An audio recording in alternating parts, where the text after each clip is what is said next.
Attacks and vandalism of trucks are back in the spotlight. Officials say 5 people have been arrested in connection with the recent truck attacks in KZN, Mpumalanga and Limpopo province. Further arrests are expected. More than 20 trucks have been torched. Is this all the work of one syndicate? Reporters Aviwe Mtila, Siphamandla, Goge and Moloto are following the story for us. Good morning to you. Thank you for joining us as our reporters on the ground. Let's start with Aviwe, who spoke to Minister Goge and the National Police Commissioner yesterday on the latest arrests. Do we know more about the suspects? Give us details. Good morning, Abigail. And when I was speaking with the police minister in the morning yesterday, he seems to suggest that the 5th suspect was still being questioned, and that's happening in Limpopo. We do know now that that has been an official arrest, making the number 5. That one arrest happening in Limpopo, and the other 4 arrests are happening in Mpumalanga. But we are promised that there could be possibly more arrests, of course, for the torching of the at least 21 trucks that happened in 5 different incidents. And in fact, when I went on to probe Minister Goge on what actually was behind this, because in an earlier on press briefing, it did mention that this is not related to the 2021 July unrest, coincidentally happening again once more in July 2 years later. It seems to suggest that this is economic sabotage. In fact, that economic sabotage was related to tenders and basically infighting between the trucking industry, and not even related to the earlier sporadic burning of trucks, which seemed to suggest that it was the South African truck drivers not wanting foreign nationals being part of the truck driving industry. In fact, let's take a listen to that earlier conversation that I had with Police Minister Goge just yesterday.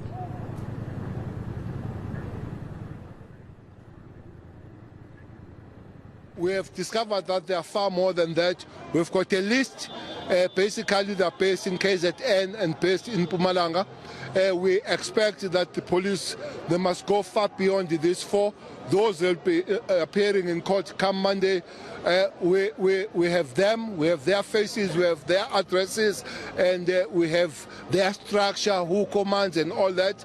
We believe that we'll be very soon we'll be able to break all the structure down, and police are hard at work getting those people.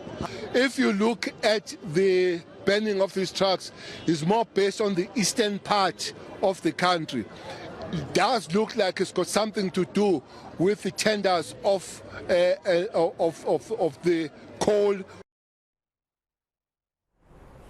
Aviwe, do we have any further details with regards to that court appearance that's expected tomorrow? And are we also expecting more arrests to take place?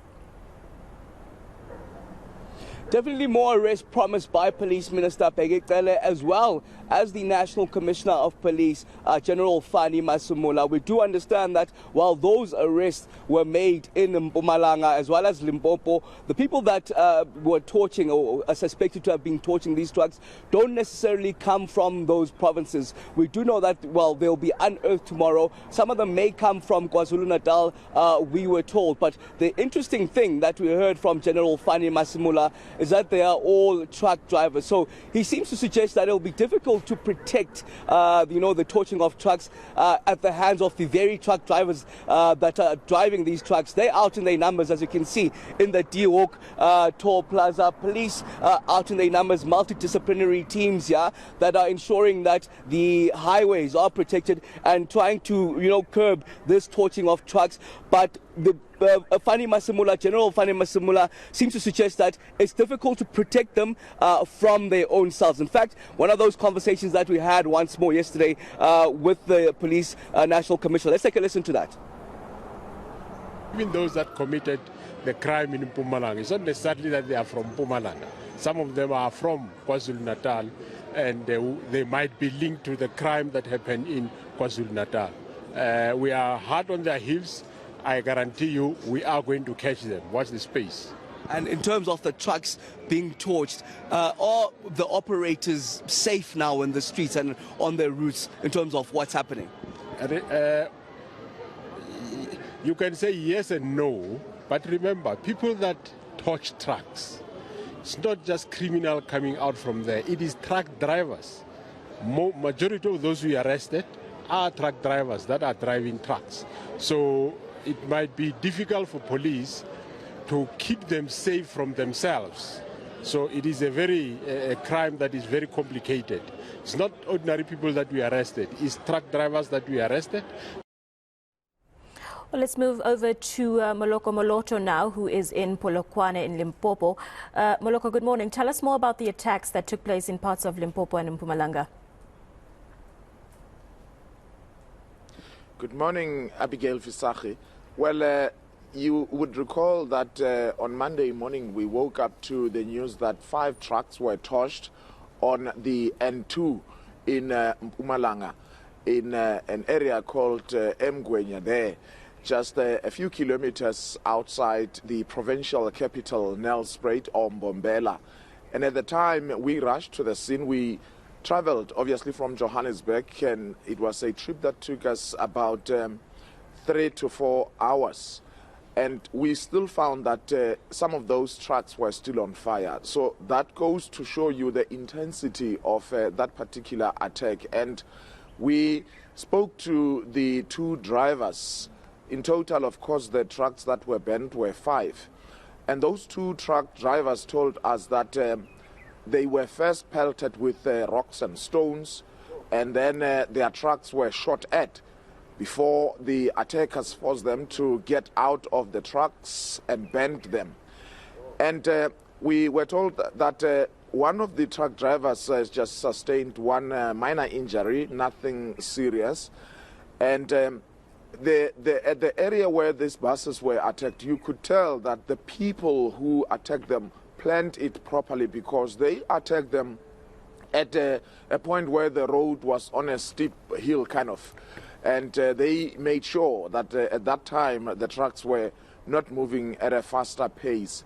And one of the trucks, we were told, was transporting citrus from a farm in Bushbuck Ridge, Mpumalanga, towards a harbour in Durban. And that citrus was going to be shipped to China. So you can understand the impact there, distracting or disturbing the value chain. And somebody certainly has lost income in that regard. And in the very same morning, it turned out that in the neighboring province of Limpopo, 3 other trucks were burned. And it took some bit of time for the police to confirm that, but ultimately in the day they confirmed that those trucks were burned. And all that, Abigail, speaks to the suspected coordination at the time. Because I think a night or a day before, we have had the 6 trucks that were burned in KwaZulu-Natal. Those were the first to be burned.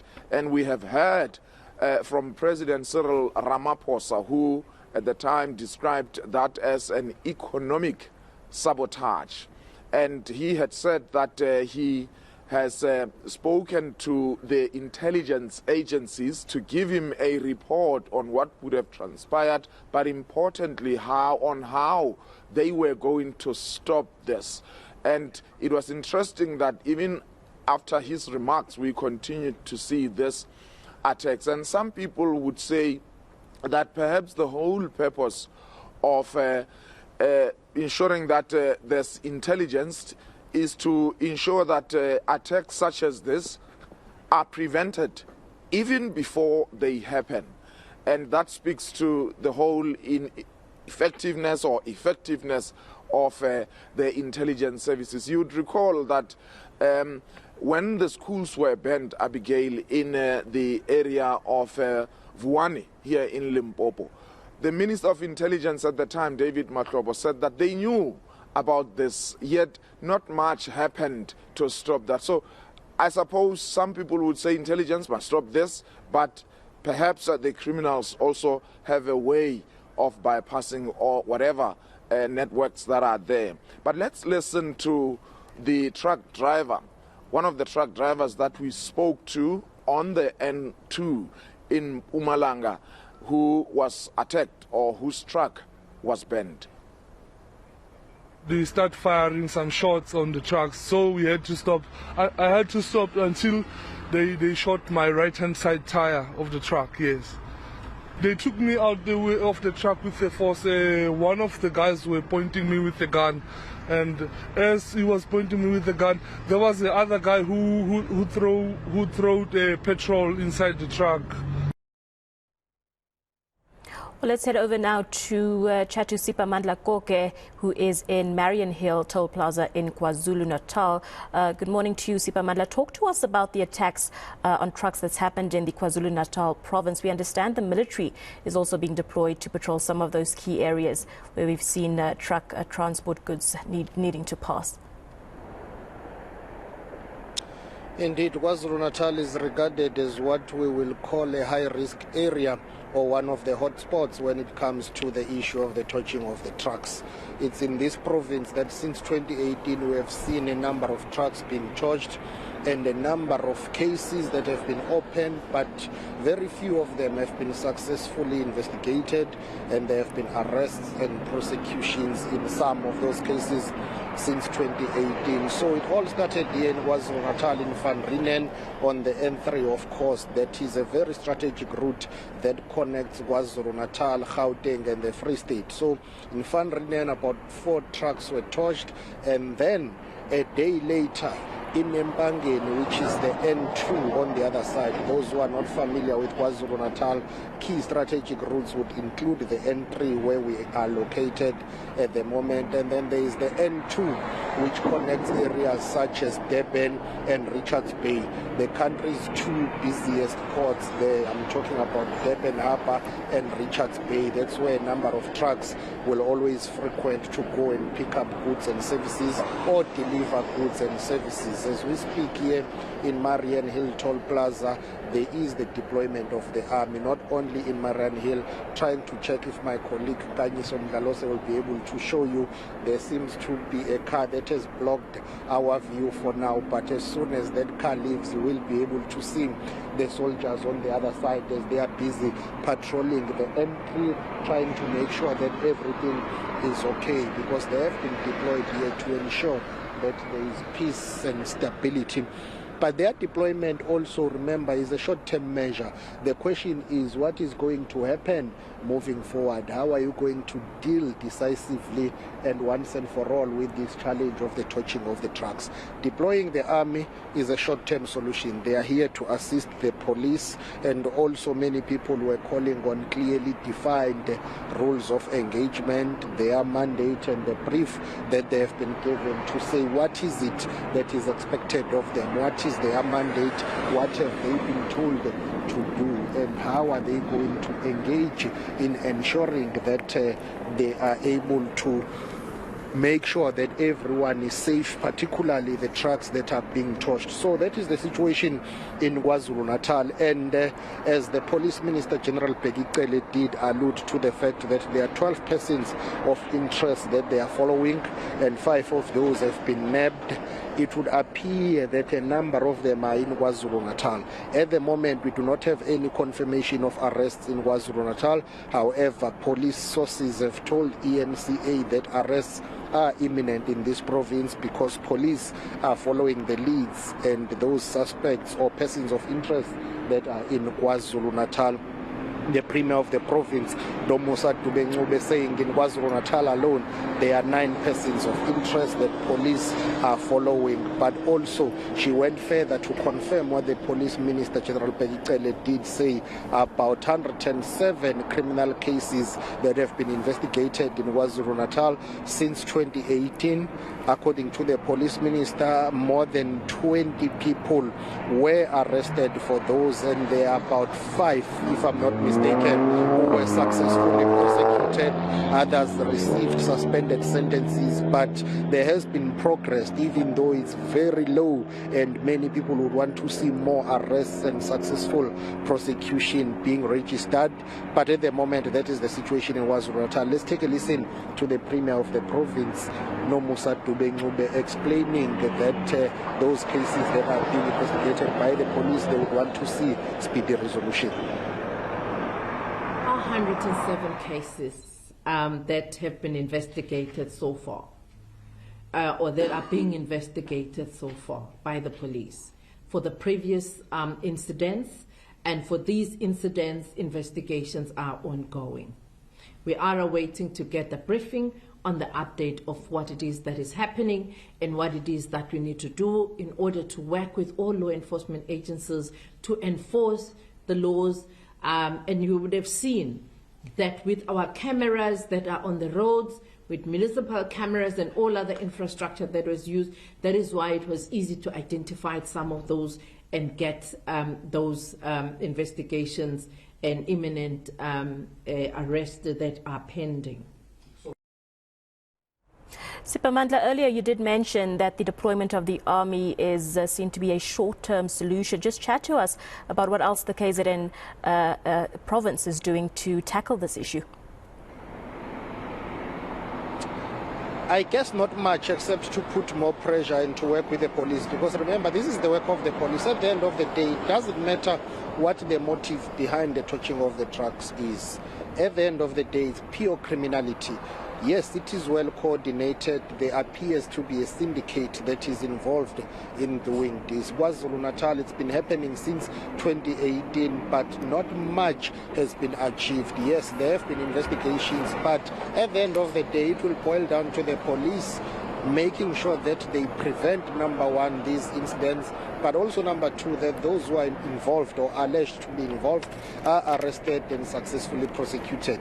The Premier of KwaZulu-Natal says they've got a committee of MECs and other stakeholders in the province, including the police, that is dealing with this issue in trying to ensure that they avert the crisis and this economic sabotage. Because if you torch trucks on any of the highways in South Africa, it doesn't matter where, that will amount to economic sabotage, because you are strategically and deliberately sabotaging the economy, the movement of goods and services, and also threatening the lives of people who are road users. The Premier of KwaZulu-Natal is calling for the establishment of special courts to fast track and deal with the cases of torching of the trucks. She says if the criminal cluster or criminal justice system in the country appears to be slow in dealing with these cases, the public will lose confidence and trust in the system. Let's take a listen to her. As part of the law enforcement intervention by the cluster, we will also ensure that the special team is assembled that looks at the organized crime unit to investigate some of these cases. The people of interest also that have been taken for questioning by the police. We are closely following those matters on the leads, but also ensuring that we're working with all other law enforcement, including the private security industry. The cluster also is looking at the matters of justice department in terms of ensuring that at least we even establish the special courts in order to deal with some of these cases, because we believe that probably the jam and the non-prosecution of these cases on time does actually delay justice that we want to see happening in some of these matters.